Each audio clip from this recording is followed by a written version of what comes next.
Assalamualaikum warahmatullahi wabarakatuh. Salam jumpa kembali dengan saya Charles Siahaan dari WKTV atau Mitakaltim.co. Saat ini saya sedang berada di ruangan salah seorang pejabat yang paling sering disebut-sebut kalau mobil kita jalannya gitu misalnya, dari jalan-jalan rusak ya kan, pasti sering disebut-sebut, yaitu Kepala Dinas PU Kalimantan Timur. Sebenarnya lengkapnya itu Dinas Pekerjaan Umum, Penataan Ruang dan Penataan Ruang dan Perumahan Rakyat Kalimantan Timur. Beliau adalah Haji Muhammad Fitra Firnanda. Masih muda sekali sebenarnya kalau dibandingkan saya, sudah berubah. Pak Nanda, saya harus memanggilnya. Selamat sore Pak.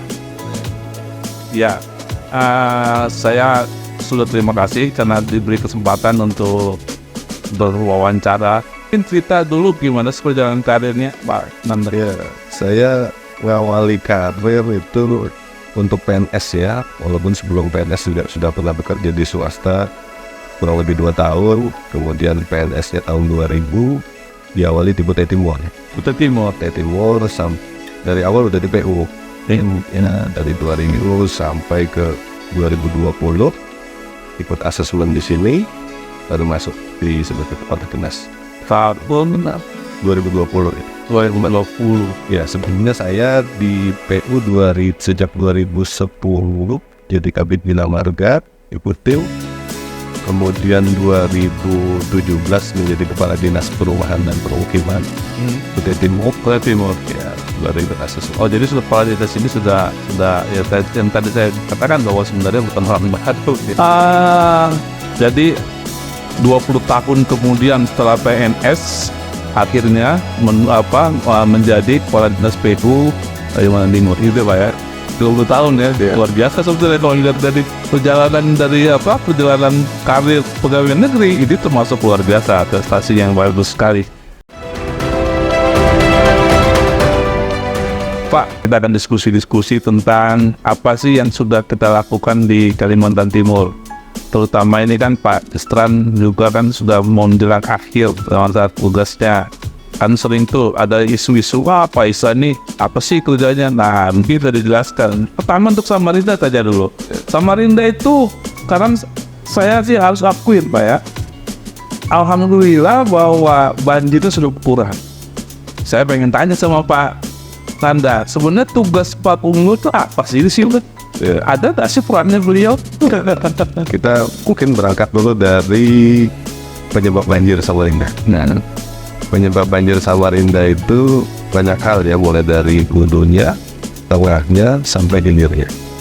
Hulunya ini tentunya seperti bukan lahan dan lain-lain yang masuk airnya sehingga volumenya masuk ke sungai itu jadi lebih besar karena bukan lahan. Dan kemudian di tengah ini sungai yang terutama sungai Karanglurus, mulai dari Waduk Benanga sampai dengan muaranya di Jembatan Sabtu sana, Tempekong, itu sepanjang 17 kilo inilah yang kita sebut tengahnya. Nah, ini yang di awal-awal kemarin kondisinya sangat penuh dengan sedimentasi, sehingga setiap air masuk ya sana meluap pasti, dan itu sangat terasa sekali. Untuk tinggi muka air Waduk Benanga tinggi 75 cm saja, itu hampir sepanjang sungai itu udah meluap. lama mengkurir Pak. Ya, Saya. Iya. itu ya sepanjang sungai itu sampai ke Wirahayu itu meluap semua. Iya. Esparman sampai ke Simpang Muswana. Nah, secara kewenangan sungai ini sendiri sebetulnya sungai kewenangan Kementerian BPS. Kemudian drainase perkotaan itu adalah kewenangannya dari pemerintah kota. Kalau kewenangan provinsi itu sungai-sungai seperti yang sungai di wilayah Sungai Karangon. Itu ada wilayahnya mulai dari Karangan Kutim, sebagian Berau sampai ke Bontang dan sebagian Pukat. Sehingga untuk Karanglurus ini sendiri tidak ada sebenarnya kewenangan provinsi. Begitu juga drainasenya. Namun sejak Pak Gubernur dilantik bersama Pak Hadi, Pak Isran dan Pak Hadi, Kemudian ini menjadi target program utama. Ya. Gitu. Masuklah dalam RPJMD kita bagaimana caranya menangani banjir di Samarinda. Walaupun itu memang bukan kewenangannya provinsi. Jadi emang ada tingkat kesulitan juga dalam hal kewenangan waktu itu, tapi memberanikan diri untuk atau mencoba masuk dalam masalah ini. Karena memang sebelumnya kan setiap usaha normalisasi Sungai Karangungus itu kan seringkali gagal gitu, mungkin ada penolakan. Iya. Nah makanya dilakukanlah MOU tiga pihak, Pemprov, Kementerian PU melalui BWS dan pemerintah kota. Nah kita berbagi tugas di situ. Pemerintah provinsi ambil alih untuk normalisasinya. Normalisasi secara rumus. Kemudian pasca dinormalisasi nanti BWS yang melanjutkan dengan turapnya. BWS sebelum Wilayah sungai. wilayah sungai di bawah kementerian. Oke, pusat berarti ya. Sedangkan untuk lahannya, untuk masalah sosialnya diselesaikan oleh pemerintah kota. Nah, berangkat dari MOU itu, kemudian pemerintah provinsi dalam hal melaksanakan normalisasi kerjasama lagi dengan Korel. Gitu. Karena kita sadar banget gitu, untuk melakukan normalisasi itu ya Mobilisasi manusia. ya dan apa ya, mereka nggak tahu lah. Oh iya, betul. Ya, kan mungkin ada penolakan, ada oknum-oknum, ada premanisme, Ada masalah sosial. Ya, sehingga kita kolaborasi semua, akhirnya sampai dengan sekarang dari 17,9 kilo 17,9 kilo pada seluruh Karangungus ya, itu kita sampai dengan akhir 2022 kemarin sudah kita normalisasi sepanjang 13 kilo clear. Tinggal beberapa segmen masih yang belum. Salah satunya misalnya segmen dari Jembatan Ibu ke Jembatan Perniagaan, ya. sampai ke Jembatan Baru. Itu masih belum, karena masih proses oleh Pemkot. Sebentar, normalisasi itu apa yang dikerjakan desain mengeruk? Ya, dikembalikan, dilebarkan dan didalamkan penampang sungai ya. Jadi kan otomatis rumah-rumah itu harus singkir dulu. Harus singkir, itu masalah sosial dia. Orang yang sudah tidak ada dikasih santunan. Jadi kasih santunan tuh ini Pemkot. Pemkot tadi tidak sama ya. Kolaborasinya. Iya. Jadi ya menurut saya sampai sejauh ini kita kerjasama semua itu. Mau Pemkot ya, mau Pemprov ya, mau kementerian ya, bahkan sampai ke Korem, ya kita kerjasama. Ya, yang ingin Pak Nanda bicarakan bahwa sebenarnya sekarang terjadi bahwa banjir di Kota Samarinda sudah sedikit teratasi ya, walaupun belum semua 100%. Kalau biasanya cukup banyak. Sudah cukup banyak ya. Cukup banyak berkurangnya, terutama yang disebabkan oleh meluapnya sungai gitu. Termasuk Sungai Karangasem Besar. Gitu. Kalau Sungai Karangasem Besar itu yang muaranya Pasar Pedondong, ya. Gitu. Nah itu ada 9 kilo lebih dari hulunya. Itu juga kita normalisasi sudah. Dan menyisakan hanya yang di muara itu saja, karena sangat padat sekali. Itu juga perlu masalah sosial ya. Iya. Kalau saya sampai dengan sekarang. Artinya kalau dari sisi kita banjir, kan kita masih ngakuin lah, kita orang Samarinda sama-sama hujan masih terus banjir, tetapi sangat cepat sekarang ya. Sangat cepat dia mengalirnya, kemudian hilang gitu ya. Kita ngakuin lah seperti itu. Artinya ini kerja bareng Pak, kerja bareng. Lalu apa anggaran yang sudah dimontorkan dari provinsi? Atau mungkin semuanya Dia secara keseluruhan ya pasti ratusan miliar ya. ratusan miliar. Mulai tahun berapa itu? 2019. 2019. Dan itu masih akan terjadi diangkatkan sampai Terus sampai tuntas, sampai Karangungus tuntas. Juga kita juga masih bantu beberapa titik-titik lain seperti yang di Harunapsi, di Lojanan, macam-macam. Itu di Semani, Santosa, Wajah, Matiani, dan juga gitu. jadi yang tahun 2023 ini dan 2024 apa yang terakhir mau dikerjain? Karena ini kan pasti ya ditunggu-tunggu orang juga nih soal banjir ini, walaupun sudah bagus sebenarnya. Apa yang masih dikerjakan? Kalau untuk sungai kita sampai tuntas nanti. Kalau Dan ini kan tuntasnya ini juga tergantung dari penyelesaian masalah sosialnya. Seperti juga ada juga sungai apa namanya nih, yang dari Lobakung tembus ke Sungai Mahakam. Ya, Itu juga mesti kita selesaikan. iya panjang juga itu. Banyak sebetulnya. Karangasem kecil contohnya yang di Oh jadi Juanda. sebentar Pak, selain Sungai Karangumus, sekarang yang sedang ditangani juga sungai-sungai lainnya seperti Kita Karangasem besar sudah, Karangasem tinggal muaranya. Mananya. Kemudian yang Karangasem kecil kita baru hulunya di HMR dan sana. Untuk hilirnya Karangasem kecil kita belum bisa sentuh. Karena tadi masalah sosial, PR kita banyak.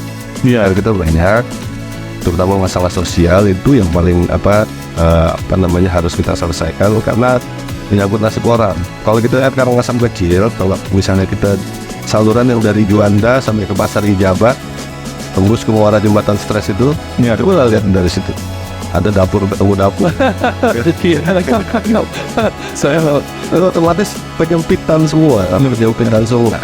Itu yang bikin banjir salah satu. yang ingin Pak Nanda katakan bahwa memang itu masyarakat harus bersabar melihat itu bahwa juga itu akan ditanganin. Artinya yang dapur ketemu dapur itu kan akan dibongkar berarti loh. Ya, dibongkar selama memang itu bisa dipindahkan. Kalau dari opsinya apa secara baru ini? Dari pemerintah opsinya untuk kan ini kan pasti masalahnya paling peka gitu kan. Udah pindah pakai ganti rugi nggak boleh katanya kan. Itulah di sana kita bagi tugas karena memang bukan di luar kewenangan kami. Dan masalah sosial juga memang jadi komitmennya Pemkot. Ya kita tunggu. Saya pikir kalau untuk hal itu ya selain ganti rugi, bisa relokasi, bisa disediakan tempat yang lebih layak pada penduduk yang tinggal di sana. Banyak hal lah, banyak opsi. Oke, jujur Pak, bahwa kita harus melihat bahwa memang 3 trio yang bekerja di Samarinda untuk membenahi Karangumus itu kan emang tidak juga menimbulkan konflik. Artinya ini bagus sekali ini trio kerja ini kan. Artinya menurut level Pak Nanda gimana? Sebaiknya ya pola itu tetap dilanjutkan. Artinya kita berbuat ya. Kan Pak Gubernur sendiri sudah mengabaikan kalau mau ego kan itu kan bukan kewenangan kami. Kami susah-susah, kami tangannya kewenangan kami serikat, tapi kan tidak begitu gitu ya. Walaupun bukan kewenangan, bukan tanggung jawab kami tetap bantu semaksimal mungkin dan itu sudah terrealisasi, hasilnya juga sudah bisa dilihat walaupun memang banjir Samarinda belum 100% gitu. Bersabarlah kita. Sebagian besar untuk yang akibat Karangumus, Karangasem besar sudah lumayan teratasinya. Nah begitu, artinya kita harus melihat kondisi yang nyata ini real bahwa jangan bilang lagi bahwa Paisar tidak ada kerjanya. Ternyata Samarinda itu banjirnya dikerjakan oleh provinsi, sebagian besar bekerja sama dengan Pemkot Samarinda dan kementerian. Dan kita juga selain melalui langsung dari Dinas PU, pemerintah provinsi itu juga menggelontorkan bantuan keuangan provinsi untuk penanganan banjir di Samarinda. Jadi contohnya drainase yang dibangun oleh Pemkot dan saat ini berjalan, sebagian tetap banyak bantuan keuangan provinsi. Bakil ya kan? Yang sekarang 400 miliar lebih itu. Ya, Itu justru dari Bakil untuk programnya dia. ya Kok bisa ya? bisa saja. Ya ada kok bisa terjadi lebih banyak itu kan soal pedulian kan hari ini. Ya, saya pikir nggak masalah sih itu, karena memang kan Samarinda ya Kaltim juga. Iya itu. Sama Tapi kan pada iri Pak. Pada iri. Kutai Kartanegara katanya dapat 40 miliar saja BNKU-nya. Terus ya Samarinda 400-an. Tapi itu terjadi bahwa kebijakan anggaran akhirnya bahwa Pak Isran juga setuju Samarinda sebagai ibu kota provinsi harus dibenahin, dan baik itu lebih besar mungkin wajar karena memang lihat skala prioritas urgensinya.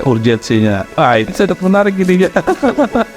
Oke Pak Nanda, mungkin itu kita ngomong soal Karangumus ya kan. Nanti kita bicara lagi satu hal yang tentang keluhan masyarakat. Oke Pak Nanda, mungkin itu kita ngomong soal Karangumus ya kan. Nanti kita bicara lagi satu hal yang tentang keluhan masyarakat. Keluhan masyarakat itu adalah Kalau kita ke hulu tadi kan saya katakan bahwa ya kalau misalnya jungling jalannya itu pasti apa yang dibicarakan tentang PU-nya di mana sih itu dibicarakan. Padahal itu mungkin bukan juga kewenangan sini seperti tadi masalah Karangmungus sebagian besar juga sebenarnya ditangani oleh pusat dan Pemkot seharusnya, tetapi provinsi sebagai yang punya otoritas sisi provinsi tetap akan turun tangan. Nah sekarang saya tanya soal tadi jalan yang masih sangat payah menurut saya dari Samarinda menuju Kutai Barat apalagi mau Hulu.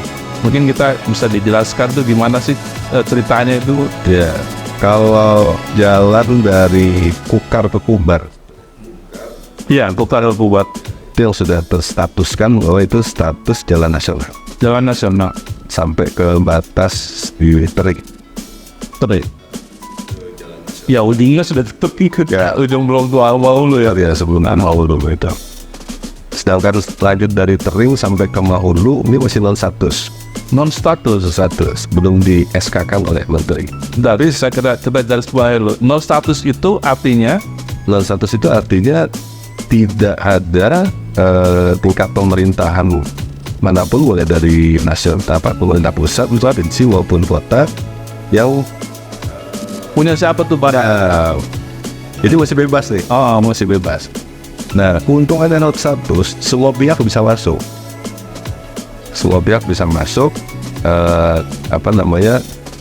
Tanpa ada batasan gitu. Nah, cuman secara hierarki, kalau dari jalan Kumbar ke Mahulu, ini hierarkinya adalah dia penghubung ke perbatasan lintas provinsi, terus kalau masuk negara bahkan perbatasan negara. Artinya ini secara hierarki memang cocoknya menjadi jalan nasional. Hanya aja memang belum SKK. Nah, tapi karena memang baru masih non status, makanya pemerintah provinsi juga ikutlah ke sana. Dibuatlah untuk membantu jalan dari Kumbar ke Mahulu. Nah, kita udah ratusan miliar juga ke sana, dan sejak dari 2016 ya kalau nggak salah sudah ada ratusan miliar juga sudah sampai dengan sekarang. Kita bangun berapa titik jembatan, berapa panjang jalan di sana ya. Cuman karena memang di sana masih jalan tanah, jalan besar, kemudian panjangnya juga 245 km, secara total sampai berapa? Dia bilang 240-an kilometer sampai ke ujung sana. Nah, ya jadi uang segitu ya memang belum terasa sekali, Tapi berarti itu pengontrolan pusat juga cukup banyak. Pusat juga cukup banyak. Pusat itu udah ada bangun yang di mana namanya ruas Tering ujung Bilang ada, di ujung juga ada di Longpalai gitu. Nah, kalau pemerintah provinsi ya di situ juga ada gitu. Artinya kita yang mana parah itu yang kita dulu, yang mana parah itu kita dulu kan. Kalau dulu memang sangat konsen juga untuk pelaksanaan itu. Ya, karena itu kolektivitas kan, kolektivitas. Kita punya saudara Ulusu di sana, Kabupaten Mahulu. Iya, yang ulung, ya masih kasihan lah kalau untuk jalan daratnya gitu. Harus kita prioritaskan juga. Iya. Saya kan pernah juga baca bahwa berapa sih jalan nasional dan provinsi yang sudah terbangun. Nah sebenarnya kalau Pak Nana ini kan sudah pengalaman sekali kan dari timur, dari jagonya lah di bidang pekerjaan umum jalan ini kan. Kita ini kan baru 17, APBD-nya ya, APBD-nya ada 17, sekian triliun. Kita ini masih memerlukan berapa banyak ya perkiraan ini pekerjaan ini kali ya, apa yang di luar ini. Artinya berapa banyak sih jalan kita harus kita layak menjadi apa istilahnya standarnya gitu ya. Karena itu daerah yang dibilang orang kaya raya, ya karena raya nggak lah daerah kaya. Kemudian tapi jalan kita masih banyak yang ngelola orang itu kan, kita tahu juga. Walaupun kita tahu juga seluruh provinsi juga sama di Indonesia. Nah kita barangkali yang sudah didata oleh Dinas PU itu berapa banyak sih sebenarnya? Ya, jadi kalau jalan nasional itu total panjangnya yang ter-SK kan 1.800 km. Kemudian jalan provinsi yang sudah ter-SK-kan 895 km. Itu akan kita perbarui SK-nya di tahun ini, mungkin akan bertambah jadi 900 lebih. Kemudian yang jalan kabupaten kota itu ya kurang lebih 7.000 atau 8.000 km. Yang banyak itu jalan long status ya, jalan long status. Jalan long status ini banyak dan tersebar dan tidak ada tuannya. Seringkali yang kadang-kadang viral itu bisa saja itu jalan status ya.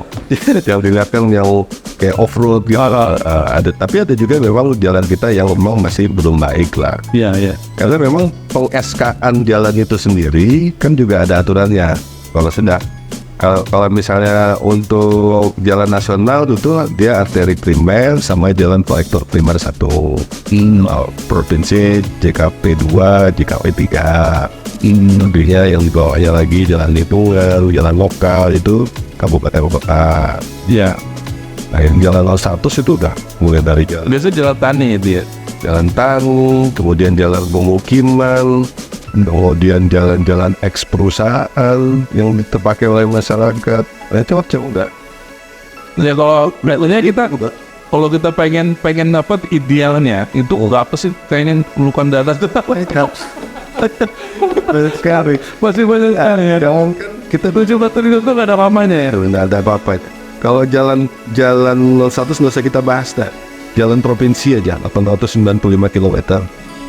Dulu kami berangkatnya di awal masa jabatan gubernur, kondisi kemantapan jalan itu Kemantapan jalan istilahnya Pak ya. Ada istilahnya kemantapan jalan. Nah, maksudnya apa gimana? kondisi kemantapan jalan provinsi itu dari 895 km mungkin sekitar 55%-an lah. 55%. Nah sekarang sudah 77. Bang loh, sekarang gue lihat kemantapan jalan itu standarnya apa tuh? Maksudnya kemantapan jalan itu? Jadi dia kalau jalan itu dinyatakan baik dan dinyatakan kondisinya sedang, itu yang dikatakan mantap. Tapi kalau dia rusak ringan, rusak berat, itu dikatakan tidak mantap. Tidak mantap. Oh. Yang anggap rusak ringan atau rusak berat ini ada penilaiannya sendiri. Oke, saya sederhanakan. Kemantapan itu kalau dalam mobil sedan itu laju lah gitu Pak ya. Laju 100 misalnya. Oke, terus Pak. Ya. Nah, kita berangkat di angka 55% pada saat awal masa jabatan gubernur. Sekarang kan sudah 77%. Itu aja udah perlu biaya udah triliunan. Kemudian nanti di akhir tahun 2023 kita upayakan bisa sampai 82%. 82%. Nah, untuk jadi 100%, rasanya kalau 5-6 triliun itu masih makan kalau jalan. Karena kita sadari yang paling kita ketinggalan itu di daerah mulai dari Kutai Timur menuju Berat. Itu sebetulnya selesai juga Pak ya? Panjang memang, panjang sekali gitu. Itu 150 ya 150-an kilometer. Wow, gimana? Mau dibikin beton semua. Kalau 1 kilonya bisa sampai 15 miliar. Kali ini dia buat dulu lewat. Ya. Jadi masih perlu banyak biaya. Belum lagi nanti di dalam SK yang baru ini banyak jalan-jalan yang akan kita upgrade menjadi jalan provinsi. Jalan provinsi. Ya, itu maksudnya dari jalan yang dari jalan kota kita upgrade menjadi jalan provinsi. Atau yang tadinya jalan non status kita. Numpung masih inget kan kemarin Jokowi presiden masuk ke jalan-jalan kota kabupaten itu kan. Numpung masih inget kan kemarin Jokowi presiden masuk ke jalan-jalan kota kabupaten itu kan, dan tiba-tiba menggelontorkan duitnya dari APBN. Itu kan ada, itu kemudian jalan impres jalan daerah ada kebagian beritanya, tapi sampai Ini mau berarti kita kebagian dari pemerintah pusat yang sama halnya ketika dilakukan presiden ke Lampung, gitu kan? Ya, tapi belum jelas berapa banyak ya. Baru naik aja doang. Kita berinformasi dari balai jalan. Tapi saya pikir akurat lah informasi ini ya. Bahwa kita akan kebagian yang pertama itu di jalan Simpang Kota Bangun menuju Kota Bangun. Nah ini dulu jalan nasional. Iya, dulu jalan nasional di akhir 2022 kemarin di downgrade. Jadi dilepas lah sama kementerian, tidak menjadi jalan nasional lagi. Yang otomatis mau tidak mau kami harus mengambil itu jadi jalan provinsi. Cuman karena di 2022 baru downgrade-nya, baru berubah statusnya di akhir, sehingga di 2023 ini pemerintah provinsi belum sempat menganggarkan. Makanya di masa transisi ini masuklah impres itu. Impres? Ya. Artinya lumayan ya, dapat satu kan. Kemudian kayaknya ada. Ini soal jalan semua kan ini? Ini ada satu lagi yang di Samboja ya. Ada Samboja itu. Kalau tidak salah ada di situ. Yang usulkan dari siapa yang usulkan? Itu bukan dari kita, dari provinsi atau dari kota atau dari yang usulkan. Provinsi usulkan, cuma dapat tes, nah dapat lagi dapat. Ada ratusan miliar itu dapat tidak? Banyak puluhan. Ini dianggap kayaknya saya kali Pak ya. Yang kemarin kaya dari Kalimantan Timur jadi kalau kata Pak Jokowi ya itu bagian itu banyak luar di seluruh Indonesia. Tapi warna besar juga. Saya belum kopi berapa banyak tuh cukup besar artinya. Oke, baik. Nampak tadi saya mau ada dulu. Yang jalan Kukar menuju Pubat. Oh, masih banyak dikeluhkan. Ya betul. Itu sampai sekarang itu karena kalau orang ngeluh jalan itu pasti tujuannya pasti kalau nggak, wah ini Pak istilahnya apa sih? Itu jalan nasional juga. Yang tadinya kondisi kemantapan udah cukup bagus. Kemudian beberapa waktu terakhir ini kondisi uang menurun sampai akhirnya banyak yang rusak. Dengan entah sebab apa? Entah sebab berarti tidak mau memberitahu atau tahu tidak mau kasih tahu nih? Ini bukan dalam ranah kota. Kan gitu. Oke, saya jelaskan aja rusaknya itu karena pertambangan batu bara mengangkut truk yang mengangkut berat itu sebenarnya masalahnya. Sama pemerintah tidak mau menyebutkan itu. Tapi bukan berarti pemerintah itu diam, pemerintah provinsi gitu. Kita berapa kali bersurat ke kementerian untuk jalan itu segera diperbaiki. Dan hasilnya sudah ada. Hasilnya tahun 2023 ini sudah ada sana kontrak multi-year ada sekitar 155 miliar itu. Nah itu sampai dengan 2024 dan mereka menjanjikan bahwa tingkat kemantapan jalan Kukar sampai ke Pubat akhir 2024 menjadi 90%. Lumayan. Ini provinsi ini? Enak. Dari kementerian ya. Ini juga ya. Kami di pemerintah provinsi kan bisa aja mendorong gitu, mengkoordinasikan itu penjelasan dari pihak kementerian melalui balai jalan nasional. Ya, jadi artinya ya bersabar lah masyarakat. Masyarakat harus bersabar. Memang semua sudah diketahui lubang-lubangnya yang jelek-jelek itu semua sudah tahu pemerintah tuh, jangan dibilang nggak tahu. Ya, cuma memang uangnya juga tipis, artinya memang harus bersabar ini. Pak, terakhir, barangkali ini juga satu andalan tentang bangunan rumah istilahnya itu nih ya, yang juga menjadi andalannya Pak Israt. Sejauh mana ini apa perkembangannya? Pak, terakhir, barangkali ini juga satu andalan tentang bangunan rumah istilahnya itu nih ya, yang juga menjadi andalannya Pak Israt. Sejauh mana ini apa perkembangannya? Ya, kalau bicara rumah layak ini pertama ada yang dari APBD, ada juga yang dari CSR. Jadi pertama yang dari APBD dulu. Yang dari APBD itu programnya merupakan rehabilitasi rumah tidak layak huni. Artinya rumah yang rusak, yang jelek, yang tidak layak, kita rehab, kita upgrade menjadi layak. Nah ini target selama 5 tahun ke kepemimpinan beliau itu dari APBD provinsi ada 5.000. Sedangkan secara keseluruhan ditargetkan sejak awal itu 25.000 tapi dari seluruhnya, baik dari APBN, APBD 1 maupun APBD kabupaten kota. Dan ini sudah hampir tercapai. Tinggal yang di tahun 2023 ini saja sedang dilaksanakan.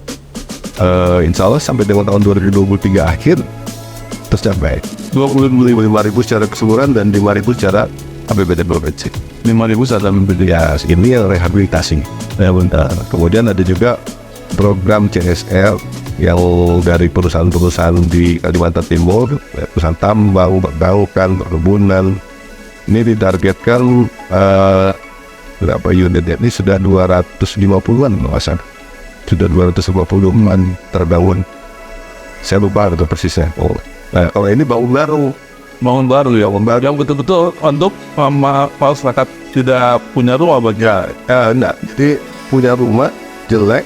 Oh, seperti di TV itu. Ya. Ada macam dirombak, dia blokir. Ya, apa namanya cara TV ya? Beda rumah. Ada rumah. Nah, dari angkanya saja beda. Karena yang kayak rehabilitasi itu angkanya sekitar 22 jutaan. Kalau misalnya melalui CSR ini 1 unit 112 juta. 1 unit selesai. Siapakah yang untung itu? Kalau itu susah bagi perumahannya. Itu sudah 200 lebih yang terbangun. Gitu. Jadi dua rehab yang ada rehab yang dan bangun rumah baru. Jadi udah dilaksanakan juga. Artinya kalau Pak kesimpulan malah ini pasti dia kan pasti baik-baikin terus ya namanya gubernur itu kan. Ya jujur harus mengatakan bahwa memang seluruh program yang diinginkan gubernur sudah tercapai. Ya, kalau yang kami ya itu tercapai mau banjirnya, jalannya, dan melebihi semua. Rumah layak huninya ya masih ketika kita kejar ya sampai dengan akhir tahun 2023. Air minumnya udah lewat dari target RPJMD. Gitu. Iya. Air minum tuh salah satu juga yang menjadi sorotan dari ini. Ya, dan itu juga sistemnya juga kita intervensi ya, karena kewenangan pemerintah provinsi dalam hal penyediaan air minum itu hanya yang lintas kabupaten kota. Oke. Jadi misalnya perbatasan antara Samarinda Balikpapan, ada Samarinda Pukat, Balikpapan Pukat. Nah, cuman kan yang dilintas ini kan penduduknya nggak banyak. Untuk makanya kurang minat secara ekonomi. Nah, kurang efisien lah. Ya. Kalau kita invest di sana, dia melayani beberapa penduduk. Akhirnya kita masuk ke Samarinda, masuk ke Pukat, masuk ke Kutim, gitu. Makanya cukup banyak juga. Yang dalam program Pansi Masjid tuh. Oh, beda. Kita kan ada bangun beberapa seperti di sana itu kan diresmikan kemarin. IPA Cendana itu kan berupgrade semua, meningkatkan pelayanan. itu intervensi dari provinsi. Ya, Ada berapa banyak kalau di datanya kalau sama pelayanannya saja berangkatnya juga itu dari angka 58% kalau tidak salah di 2000 masa jabatan sebelum awal jabatan. Sekarang itu udah 78 kalau tidak salah. 28% pelayanan yang terlayar yang berdasarkan jumlah penduduk seluruh data yang awal itu artinya sudah 20% naiknya ya, tapi juga itu sekali lagi bersama-sama karena ya, program intervensi ini tidak bisa dikatakan kerja sendiri ya. Ada kolaborasi slotnya, ada Pemkapnya, ada APBN-nya sama-sama. Oke, berarti sekarang sebenarnya yang dibutuhkan itu program-program kolaborasi. Ya, akan lebih baik. Daerah-daerah yang agresif untuk membuat program kolaborasi itu daerah mana aja selain? Atau inisiator kolaborasi itu dari cuma provinsi aja kali? Jangan-jangan kepemimpinan kota nggak ngerti kayak gitu-gitu. Ya, memang sih kabupaten kota ini cenderung kebagian masalah sosial. Sudah kolaborasi. Karena Emang wilayah harusnya nggak keluar langsung sentuhan. Nanti kan selama mereka bisa menyelesaikan masalah sosial, kita udah pasti masuk.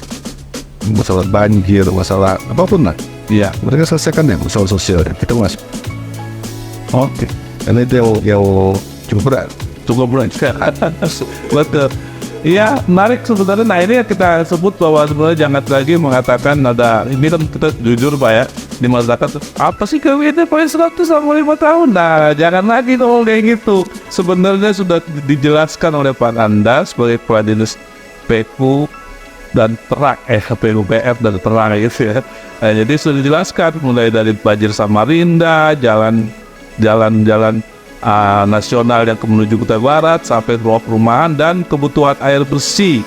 Dan memang yang dilakukan adalah kolaborasi karena tadi kalau tidak dilakukan kolaborasi seperti sungai misalnya, katakanlah tadi Sungai Tarangmungus, tentu dia tidak siapa yang akan mengerjakan, akan mensalah-salahkan. Tetapi sebagai pemegang otoritas provinsi, gubernur sudah bisa menyatukan atau bisa menerapkan antara kabupaten kota dan juga kementerian. Saya kira langkah kolaborasi inilah yang paling penting ke depannya Pak ya.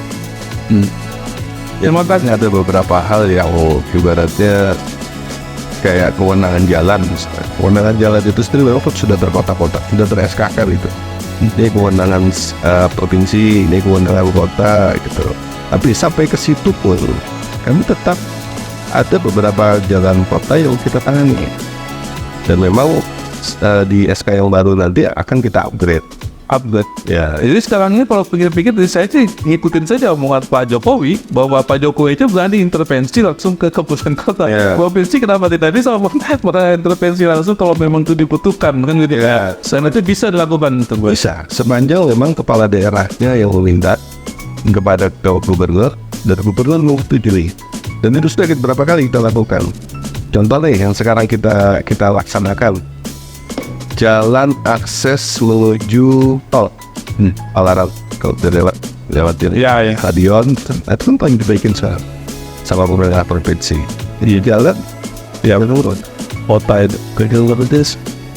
Tapi ada surat dari Pak Andi Harun meminta kepada gubernur setuju, gas gitu. Itu soal bagaimana berkomunikasi saja, atau bagaimana masuk jalan yang dari Jembatan Mahulu ke mana namanya, Lurus Perame itu, Jembatan Mahulu ke Hatati. Oh, Jembatan Mahulu ya, AJP itu ya, padahal ya. Itu di jalan kota tuh, jalan kota. Iya, acur juga tuh berapa sih mobilnya? Upgrade itu jalan topik. Di 23. Oh, di upgrade juga. Upgrade. Bersabar gitu.